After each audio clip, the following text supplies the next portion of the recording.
믿을 수 없는 일이 일어났습니다. 저는 한국에 단순히 의료 기술만 배우러 왔었습니다. 하지만 서울에서의 첫날, 46살인데 20대처럼 보이는 한국 간호사를 만나고 나서 제 세계는 완전히 바뀌었어요. 처음엔 단순히 외모의 차이라고 생각했죠. 하지만 시간이 지나면서 알게 되었습니다. 한국의 동화는 단순한 외모가 아니라 서로를 존중하고 배려하는 마음에서 나오는 거였어요. 제가 서울에서 겪은 충격 이야기를 들려드릴게요. 이야기 시작하기 전에 구독과 좋아요 버튼 꼭 눌러주시면 감사하겠습니다. 안녕하세요. 저는 오스트리아에서 온 의사 클라우디아입니다. 의학 연수차 한국에 온 지 이제 6개월이 되었죠. 처음 한국에 왔을 때만 해도 단순히 의료 기술을 배우러 온 줄 알았습니다. 하지만 제가 한국에서 배운 건 의술이 아니었어요. 바로 사람을 대하는 마음과 나이를 존중하는 문화였습니다. 오스트리아에서는 나이가 몇 살이든 친구처럼 지내죠. 하지만 한국은 달랐습니다. 나이 1살 차이에도 존댓말과 반말이 구분되고 서로를 배려하는 마음이 말투 하나하나에 스며 있더라고요. 그리고 무엇보다 놀라웠던 건 한국 사람들의 동안 외모였습니다. 정말 실제 나이보다 10살은 어려 보이는 분들이 너무 많았어요. 서울의 한 대형 병원 소아과에서 근무하게 된 첫날이었습니다. 오리엔테이션을 마치고 점심시간이 되자 한 간호사분이 다가오셨어요. 안녕하세요.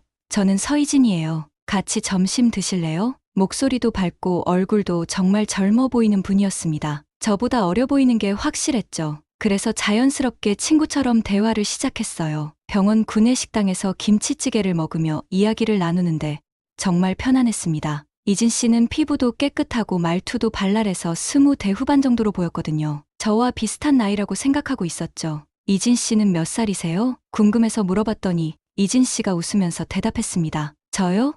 46이에요. 순간 젓가락이 멈췄습니다. 46이라고요? 정말 믿을 수가 없었어요. 저는 35인데 이진 씨가 저보다 11살이나 많다니. 오스트리아에서라면 절대 그 나이로 보이지 않을 외모였거든요. 정말요? 농담 아니죠? 제가 너무 놀라서 다시 묻자 이진 씨가 웃으며 말했습니다. 한국 사람들은 다 그래요. 관리를 열심히 하거든요. 그때부터 주변을 다시 둘러보기 시작했어요. 병원 곳곳에서 만나는 직원들의 얼굴을 유심히 살펴봤죠. 정말 신기했습니다. 나이를 들어보면 생각했던 것보다 훨씬 많은 분들이 대부분이었어요. 마치 시간이 천천히 흐르는 나라에 온 것 같았습니다. 그날 밤 숙소에서 거울을 보며 생각했어요. 한국은 정말 동안의 나라구나. 사람들이 이렇게 젊어 보일 수 있다니. 도대체 어떤 비결이 있는 걸까? 호기심이 커지기 시작했습니다. 다음 날부터 이진 씨를 대하는 제 태도가 조금씩 달라졌습니다. 나이가 많다는 걸 알았으니까 존댓말을 써야 할 것 같았거든요. 하지만 어떻게 해야 할지 몰라서 어색했어요. 이진 선생님.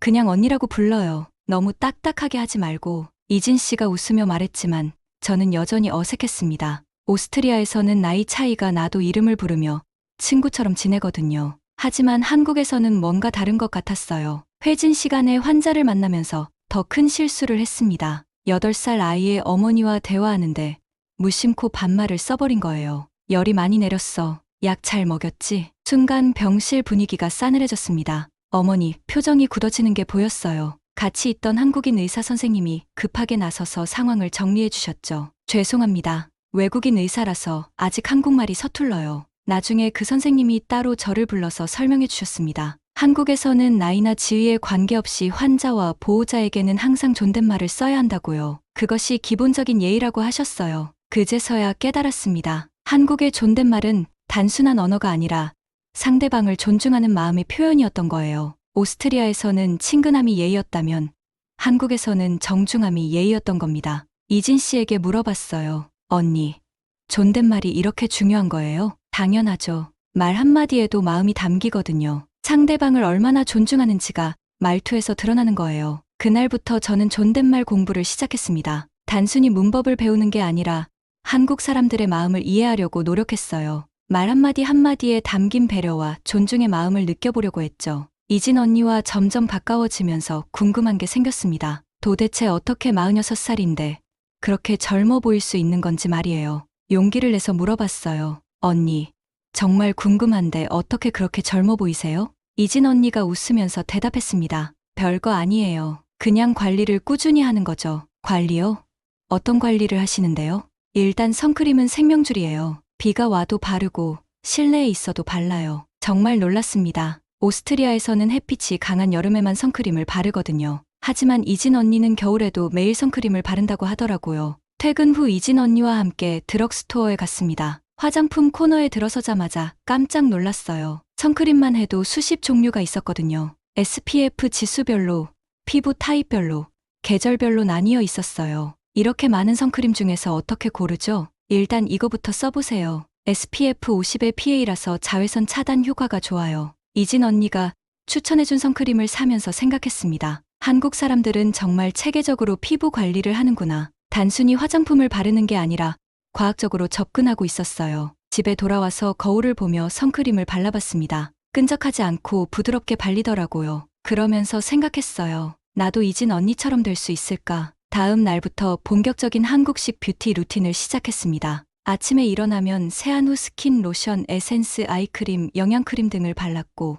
점심시간에는 미스트로 수분 보충, 밤에는 수분크림과 마스크팩까지. 처음엔 번거로웠지만 점점 습관이 되었어요. 일주일 정도 지나자 피부가 달라지기 시작했습니다. 더 촉촉해지고 윤기가 나더라고요. 병원 동료들도 알아봤어요. 클라우디아, 요즘 뭔가 달라졌네요. 피부가 좋아졌어요. 정말 뿌듯했습니다. 한국식 관리가 효과가 있는 거였어요. 그때 깨달았죠. 한국의 동안은 하루아침에 만들어지는 게 아니라 매일매일의 꾸준한 관리에서 나오는 거라는 거요. 이진 언니가 46살에도 그렇게 젊어 보이는 이유를 알 것 같았습니다. 한국 생활에 조금씩 적응해가던 어느 날 병원 구내식당에서 또 다른 충격을 받았습니다. 점심으로 김치찌개를 주문했는데 정말 뜨거웠어요. 김이 모락모락 나는 걸 보고 식을 때까지 기다리고 있었죠. 그런데 옆 테이블 한국 동료들은 뜨거운 찌개를 후후 불면서 바로 먹는 거예요. 정말 신기했습니다. 어떻게 그렇게 뜨거운 걸 드실 수 있어요?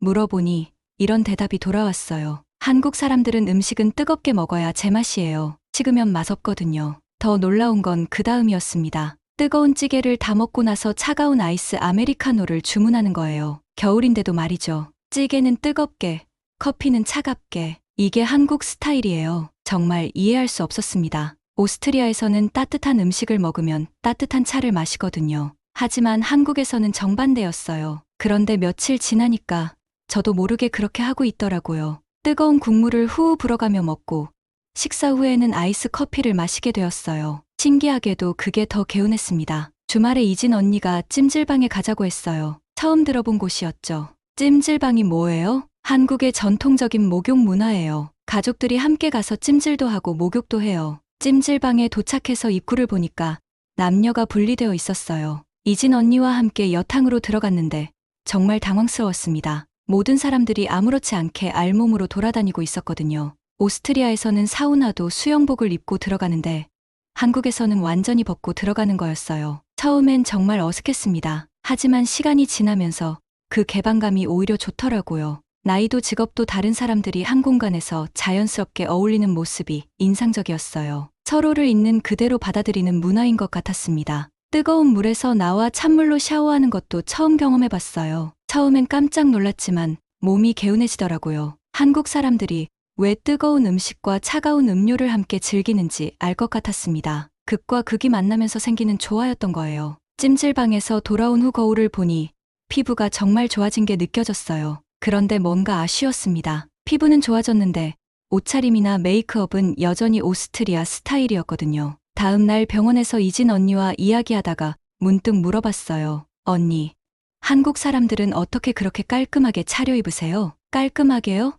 별로 특별한 건 없는데요. 하지만 제 눈에는 달랐습니다. 한국 동료들은 단정하면서도 세련된 스타일이었어요. 과하지 않으면서도 깨끗한 느낌이 들었죠. 제가 봤을 때는 정말 스타일이 좋으시던데요. 저도 한국 스타일로 바꿔보고 싶어요. 이진 언니가 웃으면서 조언해줬습니다. 일단 기본이 중요해요. 깔끔한 색깔 옷에 자연스러운 메이크업이면 충분해요. 주말에 쇼핑을 나갔습니다. 한국에서 유행하는 검정 롱패딩을 하나 샀어요. 오스트리아에서 입던 화려한 색깔 코트와는 완전히 달랐죠. 단순하지만 모던한 느낌이었습니다. 화장품도 새로 샀어요. 진한 아이섀도우 대신 자연스러운 브라운 톤으로, 빨간 립스틱 대신 코랄 핑크색으로 바꿨습니다. 오스트리아에서는 진하게 화장하는 게 예쁘다고 생각했는데 한국에서는 자연스러운 게 더 예뻐 보이더라고요. 월요일 아침 새로운 스타일로 병원에 출근했습니다. 검정 롱패딩에 자연스러운 메이크업, 그리고 매일 바르고 있는 선크림까지. 거울을 보니 제가 아닌 것 같았어요.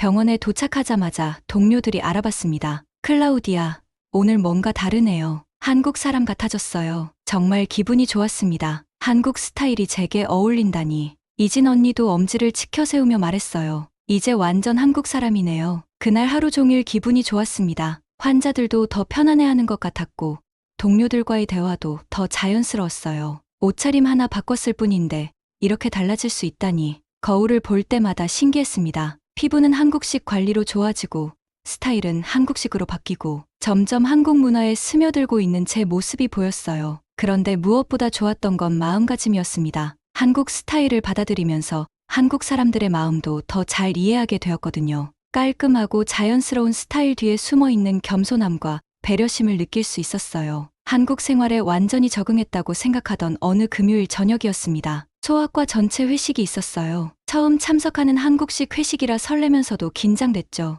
회식 장소는 한국식 고기구이집이었습니다. 다들 편안한 분위기에서 이야기꽃을 피우고 있었어요. 저도 자연스럽게 대화에 끼어들었죠. 술이 조금 들어가니까 분위기가 더 편해졌습니다. 그때 한 선배 의사가 나이 이야기를 꺼냈어요. 우리 과에서 누가 제일 어려 보이는지 맞춰볼까요? 다들 웃으면서 서로를 가리키기 시작했습니다. 그때 저도 장난스럽게 말했어요. 이진 언니가 제일 어려 보이죠. 46인데 30대 초반 같아요. 순간 테이블이 조용해졌습니다. 이진 언니 얼굴이 굳어지는 게 보였어요. 분위기가 싸늘해지더라고요. 아, 그래요?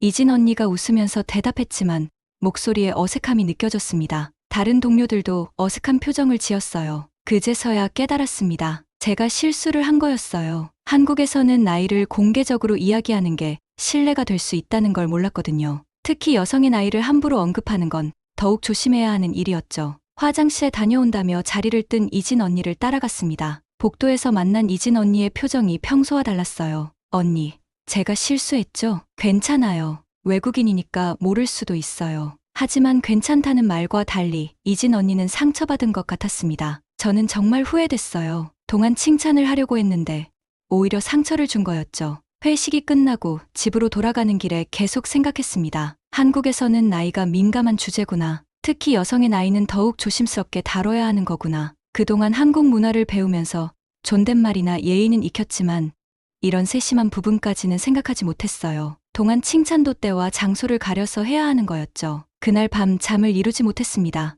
이진 언니에게 어떻게 사과해야 할지, 앞으로는 어떻게 행동해야 할지 고민이 많았어요. 한국 문화가 생각보다 훨씬 섬세하고 복잡하다는 걸 뼈저리게 느꼈습니다. 월요일 아침, 병원에 출근하는 발걸음이 무거웠습니다. 이진 언니와 어떻게 마주해야 할지 걱정이 됐거든요. 평소처럼 밝게 인사할 수 있을까 하는 마음이었어요. 간호사실에 들어가니 이진 언니가 업무를 보고 있었습니다. 저를 보더니 평소처럼 웃으며 인사했어요. 클라우디아, 안녕하세요. 하지만 뭔가 어색한 기운이 느껴졌습니다. 평소보다 조금 딱딱한 느낌이었죠. 저는 용기를 내서 다가갔어요. 언니, 잠깐 이야기할 수 있을까요? 점심시간에 조용한 카페에서 마주 앉았습니다. 커피를 주문하고 나서 저는 진심으로 사과했어요. 언니, 금요일에 정말 죄송했어요. 제가 한국 문화를 너무 가볍게 생각했나 봐요. 이진 언니가 고개를 들어 저를 바라봤습니다. 표정이 조금 누그러졌어요. 괜찮아요. 외국인이니까 모를 수도 있어요. 아니에요. 모르는 게 핑계가 될 순 없어요. 언니 기분 상하게 해서 정말 미안해요. 이진 언니가 잠시 생각하더니 천천히 말했습니다. 사실 조금 당황스러웠어요. 한국에서는 나이를 공개적으로 이야기하는 걸 부담스러워하거든요. 네, 이제 알겠어요. 앞으로는 정말 조심할게요. 그때 이진 언니가 따뜻하게 웃으며 말했어요. 클라우디아가 배우려는 마음만으로도 충분해요. 한국 사람들도 처음엔 다 실수하면서 배우는 거거든요. 정말 다행이었습니다. 이진 언니의 너그러운 마음 덕분에 관계가 회복될 수 있었어요. 그 후 이진 언니가 한국 문화에 대해 더 자세히 설명해줬습니다. 나이는 개인적인 영역이라서 조심스럽게 다뤄야 한다는 것, 특히 여러 사람 앞에서는 더욱 신중해야 한다는 것을 배웠어요. 그런데 언니, 한국 사람들은 왜 이렇게 서로를 배려하는 거예요? 글쎄요. 어릴 때부터 그렇게 배워서 그런가 봐요. 상대방 입장에서 생각해보는 게 자연스러워요. 그날 저녁 이진 언니가 선물을 하나 줬어요. 한국산 선크림이었죠.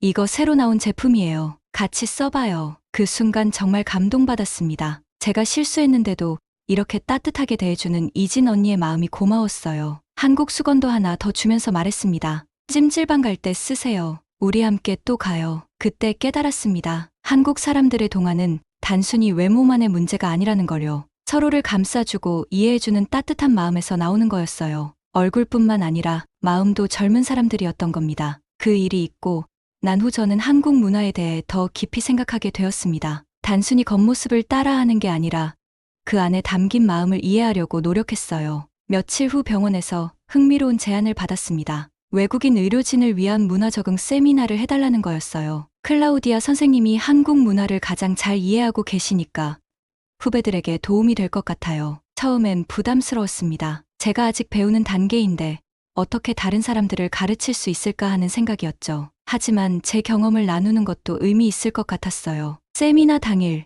강당에는 여러 나라에서 온 의료진들이 모였습니다. 긴장되었지만 제 진솔한 이야기를 들려드렸어요. 한국의 동안 문화는 단순한 외모 관리가 아닙니다. 서로를 배려하고 존중하는 마음에서 나오는 거예요. 제 경험담을 이야기하면서 깨달은 점들을 나눴습니다. 존댓말의 중요성, 나이에 대한 예의, 그리고 무엇보다 상대방을 생각하는 마음의 소중함을 말씀드렸죠. 저도 처음엔 실수를 많이 했습니다. 하지만 한국 동료들의 따뜻한 마음 덕분에 배울 수 있었어요. 세미나가 끝나고 많은 분들이 감사 인사를 해주셨습니다. 특히 한 분이 이런 말씀을 하시더라고요. 한국 문화를 이렇게 따뜻하게 설명해 주셔서 고마워요. 이제 한국 동료들과 더 잘 지낼 수 있을 것 같아요. 그날 밤 한강을 걸으면서 서울의 야경을 바라봤습니다. 반짝이는 불빛들이 정말 아름다웠어요. 처음 한국에 왔을 때와는 완전히 다른 마음이었습니다. 이제 저는 한국의 동안 문화가 무엇인지 알 것 같아요. 그것은 단순히 젊어 보이는 것이 아니라 마음이 젊은 것이었어요. 서로를 존중하고 배려하는 마음,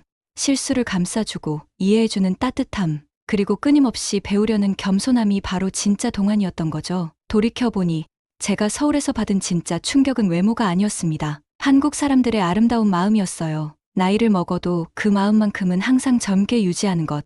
그것이 바로 한국의 동안 비결이었던 겁니다. 지금도 매일 선크림을 바르고 있습니다. 하지만 그보다 더 중요한 건 매일 배우는 마음을 잃지 않는 거예요. 언젠가 저도 이진 언니처럼 나이를 먹어도 마음만큼은 젊은 사람이 되고 싶습니다. 서울에서 받은 동안 충격, 정말 소중한 경험이었어요. 지금도 매일 아침 거울을 보면서 생각합니다. 과연 저도 한국 사람들처럼 동안이 되고 있을까요?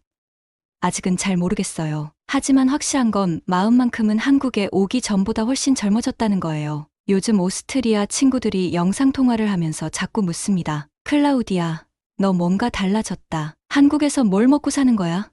그럼 저는 이렇게 대답해요. 김치찌개랑 존댓말 먹고 살아. 친구들은 무슨 말인지 모르겠다는 표정을 짓죠. 사실 한국의 동안 비결을 하나 더 발견했어요. 바로 끊임없이 배우는 마음이었습니다. 새로운 걸 배울 때마다 눈이 반짝반짝 빛나거든요. 그게 바로 진짜 동안의 비밀인 것 같아요. 앞으로도 계속 한국에서 살면서 더 많은 걸 배우고 싶습니다. 언젠가는 정말로 한국 아줌마들처럼 나 몇 살로 보여? 하고 당당하게 물어볼 수 있는 날이 올까요? 그때까지 열심히 선크림 바르고 존댓말 연습하겠습니다. 한국에서 동안 충격을 받은 오스트리아 의사 클라우디아의 이야기였습니다. 여러분도 나이보다 젊은 마음으로 오늘 하루 보내세요. 감사합니다.